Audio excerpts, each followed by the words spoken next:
सभी मित्रों का रेडिक्स कोचिंग जैतापुर में स्वागत एवं अभिनंदन है।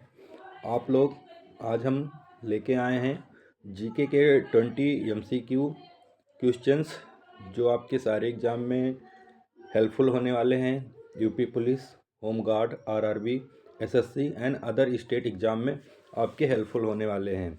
चलिए शुरू करते हैं आज का पहला क्वेश्चन। जीके का पहला क्वेश्चन है। क्वेश्चन नंबर 1 कह रहा है कि साइमन कमीशन भारत कब आया था। साइमन कमीशन भारत कब आया था? ऑप्शन ए है 1927, ऑप्शन बी है 1928, ऑप्शन सी है 1929, ऑप्शन डी है 1930। इसका राइट आंसर आप लोग दीजिए मित्रों कि साइमन कमीशन भारत कब आया था। चलिए इसका राइट आंसर होगा, इसका जो राइट आंसर होगा मित्रों वो है हमारा B option. B option is the correct. B option मित्रों is the right answer. B option is the correct. चलिए नेक्स्ट क्वेश्चन को देखते हैं। अगला क्वेश्चन है मित्रों, नेक्स्ट क्वेश्चन है हमारा क्वेश्चन नंबर 2 कह रहा है। क्वेश्चन नंबर 2 है कि भारत का सबसे दक्षिणी बिंदु कौन सा है। भारत का सबसे दक्षिणी बिंदु कौन सा है? ऑप्शन ए है कन्याकुमारी, ऑप्शन बी है इंदिरा पॉइंट, ऑप्शन सी कह रहा है रामेश्वरम, ऑप्शन डी है कोची। तो इसमें से मित्रों आप लोगों को आंसर बताना है कि करेक्ट आंसर कौन सा होगा। कन्याकुमारी, इंदिरा पॉइंट, रामेश्वरम या कोची। चलिए जल्दी से आंसर करिए। इसका राइट आंसर होगा option number B. B is the correct option. B आपका राइट आंसर होगा, इंदिरा पॉइंट। बी ऑप्शन होगा इंदिरा पॉइंट, दक्षिणतम बिंदु है भारत का। क्वेश्चन नंबर 3 कह रहा है कि हर घर तिरंगा अभियान किससे संबंधित है। हर घर तिरंगा अभियान मित्रों किससे संबंधित है? हर घर तिरंगा अभियान किससे संबंधित है? ऑप्शन ए है स्वच्छता, ऑप्शन बी कह रहा है शिक्षा, ऑप्शन सी कह रहा है राष्ट्रीय ध्वज, ऑप्शन डी कह रहा है डिजिटल इंडिया। आप लोग इसका सही आंसर दीजिए और ज़्यादा से ज़्यादा लाइक, शेयर और कमेंट करते रहें।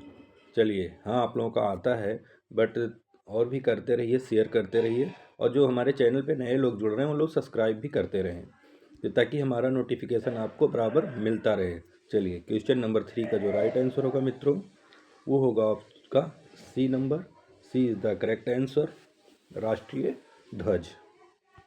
चलिए क्वेश्चन नंबर 4 को देखते हैं। क्वेश्चन नंबर 4 कह रहा है कि ब्लू रिवॉल्यूशन किससे संबंधित है। ब्लू रिवॉल्यूशन किससे संबंधित है? ऑप्शन ए कृषि से, ऑप्शन बी दुग्ध उत्पादन से, ऑप्शन सी मत्स्य पालन से या ऑप्शन डी उद्योग से। इसमें बताना है कि ब्लू रिवॉल्यूशन किससे संबंधित है। इस तरीके के क्वेश्चंस आपको टोटल बुकलेट सीरीज में देखने को मिलेंगे। आपको जो हम 20 क्वेश्चंस लाए हैं ये सारे आपके लिए मोस्ट इम्पॉर्टेंट क्वेश्चन रहने वाला है। चलिए क्वेश्चन नंबर 4 का आंसर दीजिए। जो हमारा ब्लू रिवॉल्यूशन है मित्रों ये मत्स्य पालन से रिलेटेड है। मत्स्य पालन से रिलेटेड है। इनका राइट आंसर होगा, आपको अब लोग पता हो गया होगा कि मत्स्य पालन किस ऑप्शन में है, तो option number C is the correct. Option number C is the correct. चलिए मित्रों आगे बढ़ते हैं। क्वेश्चन नंबर 5 कह रहा है कि भारत का सबसे बड़ा बंदरगाह कौन सा है। भारत का सबसे बड़ा बंदरगाह कौन सा है? ऑप्शन ए है कोलकाता, ऑप्शन बी है मुंबई, ऑप्शन सी है चेन्नई या ऑप्शन डी है विशाखापट्टनम। इसमें हम लोगों को बताना है मित्रों कि सबसे बड़ा बंदरगाह कौन सा है भारत का। तो इसका राइट आंसर होगा मित्रों B option is the correct, Mumbai. Mumbai जो है सबसे बड़ा बंदरगाह है। Option number B is the right answer. चलिए नेक्स्ट क्वेश्चन की ओर बढ़ते हैं। क्वेश्चन नंबर 6 है, कह रहा है कि भारत का राष्ट्रीय जलीय जीव कौन सा है। भारत का राष्ट्रीय जलीय जीव कौन सा है? ऑप्शन ए है कछुआ, ऑप्शन बी है डॉल्फिन, ऑप्शन सी है मगरमच्छ, ऑप्शन डी है व्हेल। तो इनमें से हमें बताना है कि भारत का जो जलीय जीव है वो कौन सा है। 4 ऑप्शंस में से हमें राइट आंसर को चूज करना है। तो क्वेश्चन नंबर 6 का मित्रों राइट आंसर होगा आपका B option in the dolphin. Dolphin जो है हमारा भारत का राष्ट्रीय जलीय जीव है। Option number B is the correct answer. चलिए आगे बढ़ते हैं। कह रहा है क्वेश्चन नंबर 7 कि हरित क्रांति के जनक कौन है। हरित क्रांति के जनक कौन है। ऑप्शन ए है एम.एस. स्वामीनाथन, ऑप्शन बी है वर्गीज कुरियन, ऑप्शन सी है सी सुब्रमण्यम, ऑप्शन डी है नॉर्मन बोरलॉग। तो इनमें से हमें राइट आंसर बताना है कि हरित क्रांति के जनक जो कौन है। इन्हीं के द्वारा मित्रों हमारे यहाँ जो एग्रीकल्चर्स एरियाज़ में जहाँ उस बीज से जितने भी सीड से रिलेटेड हैं हमारे यहाँ उत्पादन बढ़ा है, तो वो हमारे यहाँ हरित क्रांति के जनक कौन है। अब आप लोगों को पता हो गया होगा कि इसका आंसर आप लोगों को पता होगा कि कौन सा निकल के आ रहा है। चलिए इसका जो राइट आंसर होगा मित्रों वो option number A is the correct. Option number A is the correct M S. Swaminathan है। और अगर वर्ल्ड में देखें मित्रों तो इसके नॉर्मन बोरलॉग हैं और इंडिया में हमारे एम.एस. स्वामीनाथन हैं, डॉक्टर एम.एस. स्वामीनाथन। चलिए आगे बढ़ते हैं। क्वेश्चन नंबर 8 है, कह रहा है कि अशोक का शिलालेख किस लिपि में है। अशोक का शिलालेख किस लिपि में है। ऑप्शन ए कह रहा है ब्राह्मी, ऑप्शन बी कह रहा है खरोष्टी, ऑप्शन सी कह रहा है देवनागरी, ऑप्शन डी कह रहा है फारसी। तो इसमें बताना है कि जो शिलालेख जैसे पत्थर होता था ना उस पर जो लिखा जाता था, तो अशोक का शिलालेख किस लिपि में है वो आंसर बताना है 8 का। चलिए मित्रों 8 का जो है राइट आंसर होगा वो होगा हमारा option number A is the correct Brahmi लिपि। कौन सी लिपि। ब्राह्मी लिपि। चलिए आगे बढ़ते हैं। क्वेश्चन नंबर 9 को देखते हैं। आरबीआई का मुख्यालय कहाँ है। आरबीआई का मुख्यालय कहाँ है। ऑप्शन ए है दिल्ली, ऑप्शन बी है कोलकाता, ऑप्शन सी है मुंबई या ऑप्शन डी है चेन्नई। तो इसमें से आप लोगों को मुख्यालय बताना है कि आरबीआई का मुख्यालय मित्रों कहाँ पे है। तो क्वेश्चन नंबर 9 का जो राइट आंसर होगा option number C is the correct answer. C is the correct answer. Mumbai, जो आरबीआई का मुख्यालय है वो है मुंबई। चलिए आगे बढ़ते हैं। क्वेश्चन नंबर 10 कह रहा है कि भारत का सबसे ऊंचा जलप्रपात कौन सा है। भारत का सबसे ऊंचा जलप्रपात कौन सा है। ऑप्शन ए कह रहा है मित्रों जोग, ऑप्शन बी कह रहा है कुंचिकल, ऑप्शन सी कह रहा है दूध सागर, ऑप्शन डी कह रहा है शिव समुद्रम। तो इसमें से मित्रों आपको राइट आंसर बताना है कि कौन सा सबसे बड़ा जलप्रपात है। तो इसका राइट आंसर करिए आप लोग जल्दी से। चलिए इसका राइट आंसर होगा मित्रों कुंचिकल। इसका जो है राइट आंसर होगा ऑप्शन नंबर बी, सबसे बड़ा जलप्रपात कुंचिकल है। इसका आपको कमेंट में बताना है कि कुंचिकल हमारा कहाँ पे पड़ेगा, ये भारत में किस राज्य में पड़ेगा कुंचिकल। इसका राइट आंसर मित्रों हम लोगों को कमेंट में देना है। चलिए आगे बढ़ते हैं।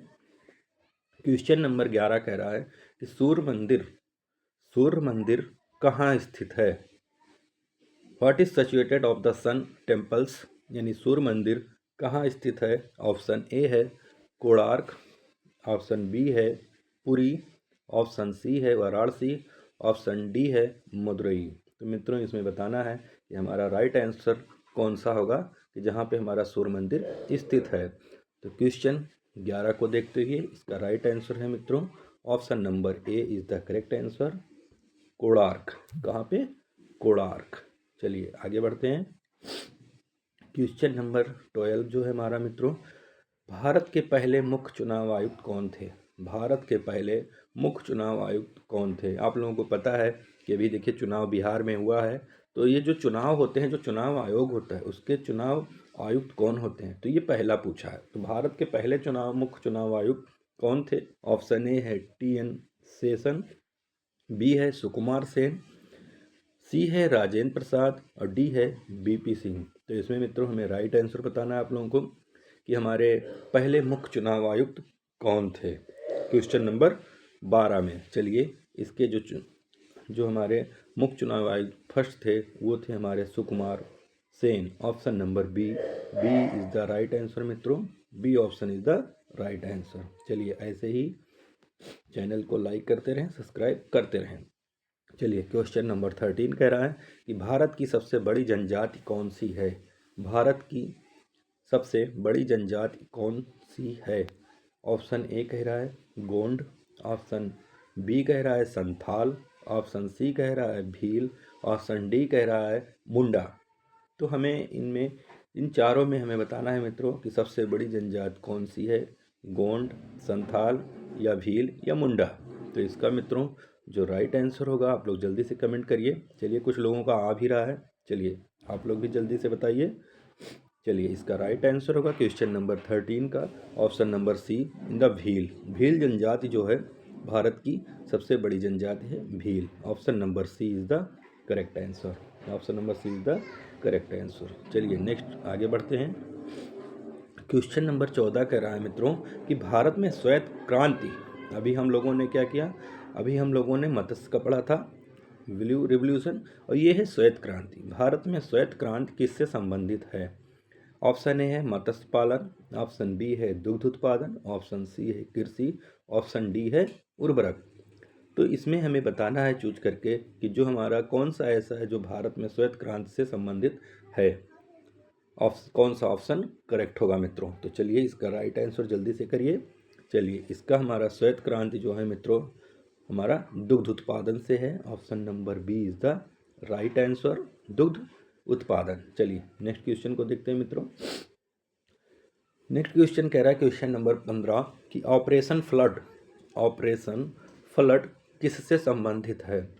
ऑपरेशन फ्लड किससे संबंधित है? ऑप्शन ए है कृषि, ऑप्शन बी है दुग्ध उत्पादन, ऑप्शन सी है सिंचाई, ऑप्शन डी है उर्वरक। तो ऑपरेशन फ्लड किससे संबंधित है मित्रों? इसका राइट आंसर आप लोग को जल्दी से बताना है। चलिए इसका राइट आंसर होगा मित्रों, बिना किसी लेट के हुए हम बताते हैं इसका right answer. Right answer option number दुग्ध उत्पादन, B option is the correct answer, दुग्ध उत्पादन। चलिए आगे बढ़ते हैं। क्वेश्चन नंबर 16 कह रहा है कि भारत का सबसे लंबा नदी पुल कौन सा है? अब ये पूछ रहा है मित्रों यहाँ पे कि भारत का सबसे लंबा नदी पुल कौन सा है, यानी सबसे लंबा जो नदी पे पुल बनाता है उससे रिलेटेड क्वेश्चन पूछ रहा है। तो ऑप्शन ए है महात्मा गांधी सेतु, बी है बोगी बील पुल, ऑप्शन सी है बंद्रा वर्ली सी लिंक, ऑप्शन डी है विक्रमशिला सेतु। तो इसका जो राइट आंसर होगा मित्रों आप लोग बताएं। काफ़ी लोग ऐसे हैं कि जो लोग गलत क्वेश्चंस करेंगे, क्योंकि जो पहले जो था वो महात्मा गांधी सेतु था मित्रों, लेकिन अब जो हो गया है इसका राइट आंसर होगा वो ऑप्शन नंबर बी है, बी वो हो गया है राइट आंसर, बोगी बील पुल। बोगी बील पुल इज़ द राइट आंसर। इस बोगी बील पुल कहाँ पे है, इसका आंसर आप लोगों को मित्रों बताना है, कमेंट में ज़रूर दें कि ये कहाँ पे है। चलिए आगे बढ़ते हैं। क्वेश्चन नंबर 17 कह रहा है कि भारत की सबसे लंबी पर्वत श्रृंखला कौन सी है? भारत की सबसे लंबी पर्वत श्रृंखला कौन सी है? ऑप्शन ए है अरावली, ऑप्शन बी है विंध्य, ऑप्शन सी है सतपुड़ा, ऑप्शन डी है हिमालय। तो इसमें मित्रों बताना है कि सबसे बड़ी जो हमारी भारत की माउंटेन है, माउंटेन की जो श्रृंखला है, माउंटेन की जो श्रृंखला है ये कौन सी है सबसे लंबी श्रृंखला? तो ये ऑप्शन ए में अरावली, विंध्य, सतपुड़ा, हिमालय। तो इसमें राइट आंसर मित्रों आप लोग जल्दी से दीजिए, कुछ लोगों के आ गए हैं कुछ लोगों के बाकी हैं, जल्दी से आप लोग भी करिए। चलिए इसका राइट आंसर होगा मित्रों, इसका राइट आंसर होगा जो हमारा सबसे लंबी पर्वत श्रृंखला वो है हमारी option number D. Option number D है मित्रों, D is the right answer, option D is the correct. Himalaya, Bharat की सबसे लंबी पर्वत श्रृंखला जो है वो है हिमालय। चलिए आगे बढ़ते हैं एक नए क्वेश्चन की ओर। Very very importants of question number 18, Panchsheel सिद्धांत का संबंध किससे है? पंचशील सिद्धांत का संबंध किससे है? ऑप्शन ए है आर्थिक नीति से, ऑप्शन बी है विदेश नीति से, ऑप्शन सी है रक्षा नीति से, ऑप्शन डी है शिक्षा नीति से। तो जो पंचशील सिद्धांत है ये किससे संबंधित है मित्रों? इसका राइट आंसर आप लोग जल्दी से जल्दी हमें कमेंट में बताएं कि हमारा पंचशील सिद्धांत का जो संबंध है वो किससे है। चलिए इसका जो राइट आंसर होगा मित्रों B option is the correct, विदेश नीति से। विदेश नीति से जो पंचशील सिद्धांत है। इसका राइट आंसर होगा मित्रों विदेश नीति से। चलिए नेक्स्ट क्वेश्चन पे आते हैं। क्वेश्चन नंबर 19 कह रहा है मित्रों कि भारत का सबसे बड़ा खारे पानी का झील कौन सा है। भारत का सबसे बड़ा खारे पानी का झील कौन सा है। ऑप्शन ए है बूलर, ऑप्शन बी है चिल्का, ऑप्शन सी है लोकटक, ऑप्शन डी है सांभर। ऑप्शन डी है सांभर। तो मित्रों आपको इसका राइट आंसर बताना है। तो इसका जो राइट आंसर होगा मित्रों ये होगा आपका B option is the correct. B option is the correct answer. Chilka. Chilka झील जो है मित्रों ये आपका उड़ीसा में पड़ेगा, और जो लोकटक है ये मणिपुर में है। लोकटक जो है मित्रों ये मणिपुर में है, और सांभर जो है ये राजस्थान में है मित्रों। कहाँ पे है? राजस्थान में है। चलिए आगे बढ़ते हैं मित्रों। चलिए आगे बढ़ते हैं। चलिए आगे बढ़ते हैं। आज का जो जीके स्पेशल में हमारा तो था बेटा मित्रों, तो जो question number 20 is the last है। नीति आयोग का अध्यक्ष कौन होता है। नीति आयोग का अध्यक्ष कौन होता है। ऑप्शन ए है राष्ट्रपति, ऑप्शन बी है उपराष्ट्रपति, ऑप्शन सी है प्रधानमंत्री, ऑप्शन डी है वित्त मंत्री। तो जो नीति आयोग है उसका अध्यक्ष कौन होता है, जल्दी से आप लोग कमेंट करके आंसर दीजिए कि नीति आयोग का अध्यक्ष कौन है। चलिए इसका जो राइट आंसर होगा मित्रों वो होगा आपका सी ऑप्शन प्रधानमंत्री। C option is the correct. क्या होगा? प्रधानमंत्री। आज के वीडियो में बस इतना ही मित्रों, मिलते हैं नेक्स्ट वीडियो में नेक्स्ट जीके क्वेश्चंस के साथ। हम नेक्स्ट वीडियो में मिलते हैं। जब तक के लिए मित्रों thanks for watching, for your support. जय हिंद, वंदे मातरम।